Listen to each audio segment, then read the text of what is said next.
السلام علیکم، میں حفصہ بھاری اب ساتھ ہم خیال دنیا کو ختم کرنے کے بعد اور قیامت سے پہلے کیا ہوگا، اس کے بارے میں تفسیر میں لکھا ہے کہ قرآن پاک میں اللہ تعالیٰ نے فرمایا کل نفس ذائقۃ الموت، ہر نفس کے لیے موت ہے لیکن اللہ کے لیے موت نہیں ہے، وہ علی کل شیء قدیر ہے، وہ موت کے فرشتے کی موت پر بھی قادر ہے۔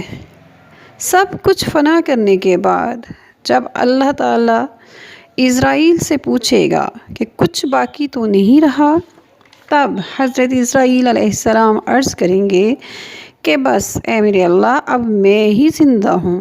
تب اللہ تعالیٰ انہیں بھی مرنے کا حکم دیں گے تو وہ بھی فنا ہو جائیں گے۔